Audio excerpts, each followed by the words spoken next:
여러분 안녕하십니까, 하재물입니다. 자, 장 보는 남자 시간이죠.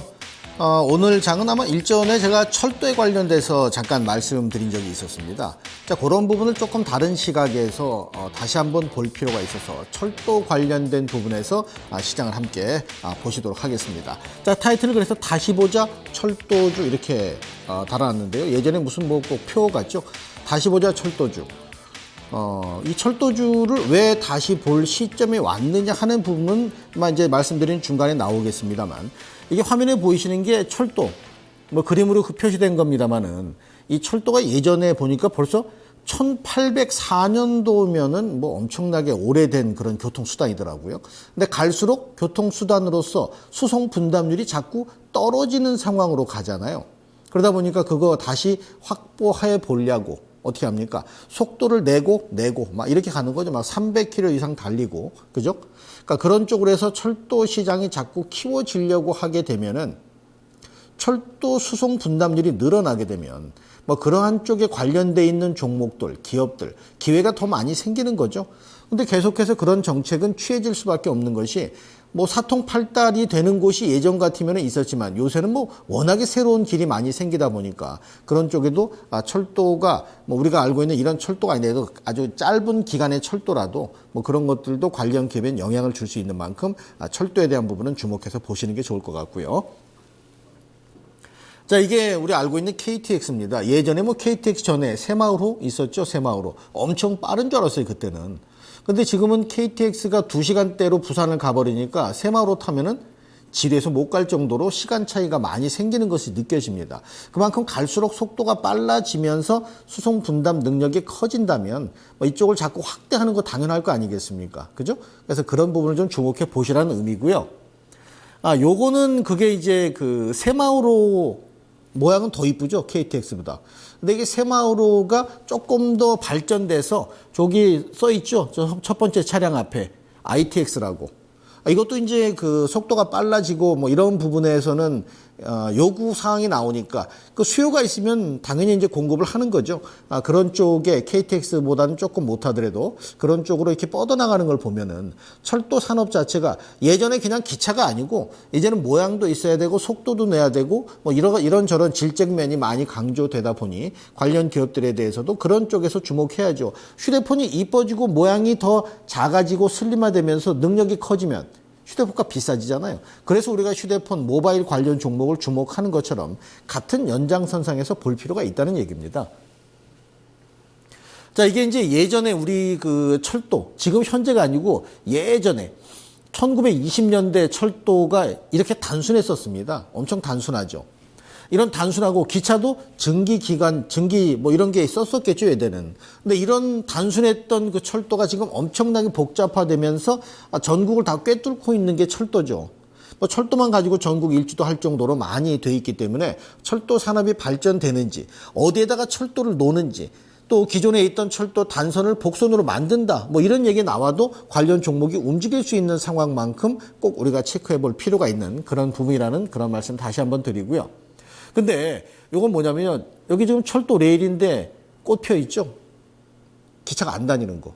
저쪽에 있는 저 남평역, 저거는 전라도에 있는 그 역인데 기차가 안 다니니까 그냥 뭐 아무것도 아닌, 그저 사람들 발길 닿는 대로 잠깐 들려가는 폐쇄된 역이에요.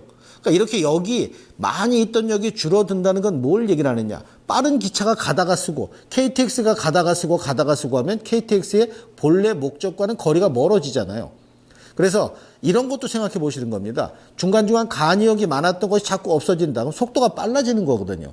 뭐 그런 부분에서 연결돼서 관련된 종목 찾아보는 것도 나름대로 주가, 시장 보는 방법일 수 있다는 측면에서 사진 하나 제가 올려놨었고요.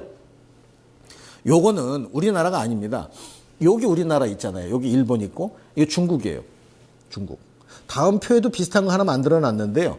중국은 철도를 가지고서 중국 전체를 다 뚫고 가려고 하고, 그 네팔인가 하고 연결을 시킨다죠. 그 산을 뚫어서, 히말라야 산인가요? 그거 뚫어서.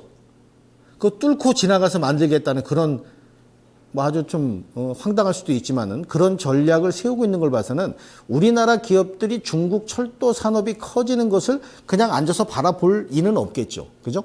그래서 우리나라 기업들, 철도에 관련된 기업들이 중국 시장이 철도로서 모든 걸 다 커버하려고 이렇게 적극성을 띠고 있다면 먹거리가 거기서 생긴다는 말이죠.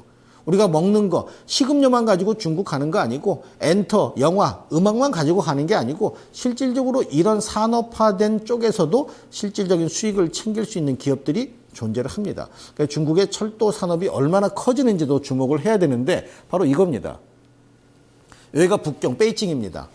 베이징을 중심으로 해서 1시간 내, 2시간 내, 3시간 내, 4시간 내 이렇게 해서 6시간, 12시간 내에 전 중국을 다 커버하겠다는 겁니다. 기차로. 이거 엄청나게 정책적으로 밀어붙인다면 중국이 좀 넓어요. 몇 날 며칠 가는 곳도 있대잖아요. 기차 타고 하루 이틀 가야 되는 곳. 그거를 12시간 안으로 다 커버하겠다는 얘기는 고속철도 다 놓겠다는 얘기거든요. 그죠? 고속철도를 다 놓겠다 하면 물론 중국 기업들이 대부분 차지할 수 있겠지만 거기에서 우리나라 관련 기업들이 떡고물이 떨어질 수 있는 부분을 그냥 등한시하지는 않을 거란 말이에요. 그래서 우리나라의 철도 산업에 대한 부분에도 영향을 받고 주목해야 되겠지만 실질적으로 돈이 더 벌리는 건 아마 중국 철도 산업이 얼마나 커지느냐, 정책적인 면에서 중국 철도가 얼마나 강한 모습을 보이느냐에 따라서 우리 기업들의 수익성도 달라질 수가 있기 때문에 이러한 원대한 포부를 갖고 있는 중국 정부 정책에 철도 관련 얘기가 나온다면 이건 뭐 중국뿐 아닙니다. 러시아에 관련된 부분도 또 유럽과 관련된 부분도 연결되게 되면은 사실 북한 때문에 지금 그 유로철도 연결이 안 되지 북한이 만약에 그런 부분이 아니었다면 벌써 철도가 연결됐을지도 몰라요. 그러니까 그런 것들에 대한 부분을 지금 주목을 할 시점에 왔다는 게 핵심은 바로 중국 시장에 있습니다. 중국 철도는 뭐 고속철도 만들고 처음에는 뭐 이래저래 말도 많고 사고도 나고 뭐 날림 공사네 뭐네 말이 좀 많았었습니다만 속도를 엄청 내는 거예요. 속도를. 그 속도 자체에 우리 기업들이 수익 낼 기회는 같이 만들어진다. 이걸 꼭 기억을 하시라는 얘기고요. 자, 요거 이제 우리나라 그 북한 연결돼 있는 뭐 남방 한계선, 북방 한계선에다가 이렇게 이제 철도에 관련된 상당히 좀 지역적이죠. 중국에 비하면은. 근데 지역적인 부분이라 할지라도 우리 국내 시장에선 지역적일 수 있지만은 이 관련된 기업들, 철도 관련된 기업들은 이게 돈벌이가 되는 거잖아요. 그러니까 이런 식으로 정부 정책이 어디에 철도를 복선화한다. 뭐 이런 얘기. 사실 그 광주, 전라도 이런 쪽에 그 KTX에 대한 부분이 조금 속도가 느렸었잖아요. 근데 이게 확실하게 다 뚫히면서 관련 기업들의 관심이 필요한 시점이기도 해요. 근데 그 기간 동안도 주목을 했어야 되는데 얘기거리가 안 나오면 그냥 사그라들거든요. 근데 그런 것들을 철도에서는 어디 얘기가 나오면 반드시 기억했다가 그 시점과 연결되는 수익 구조가 나오는 기업을 찾아보게 되면 수익과 계좌 증가가 반드시 연결된다는 점, 그 점을 꼭 기억을 좀 하시라고 제가 잠깐 올려놨던 거고요.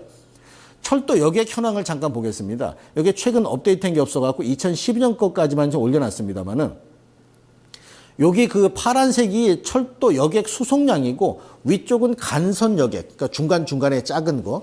근데 사실 그거는 변화가 없어요. 간선 여객은.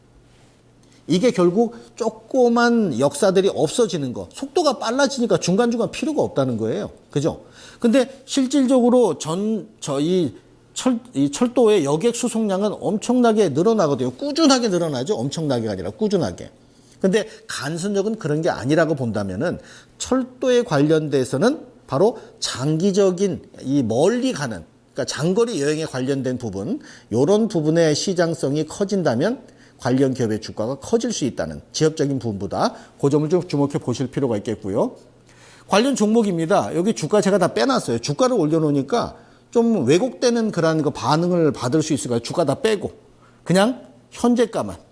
그래서 이 관련된 종목이거든요. 관련 종목인데 이게 현대 로템이라는 종목. 아침에 제가 올렸는데 오늘 지금 현재 주가가 한 2만 원 정도 되는 것 같아요. 지금 얼마인지 정확히 모르겠는데요. 이런 종목들이 가만히 보면 은근슬쩍 주가가 올라 있단 말이에요. 이게 바로 철도 관련된 부분에 이 종목의 연결고리가 있는 부분이고, 이 하이로 코리아 같은 경우도 역시 사실 보면 거래가 뭐 크게 증가된 게 아닌데도 불구하고 관련 종목이라는 점에서 은근슬쩍 반등을 시도하고 있다는 거. 그러니까 철도 관련주가 티 안 내고 고개가 살포시 들리고 있는 건 나름대로 이유가 있을 겁니다. 그게 중국에 있든 우리나라에 있든.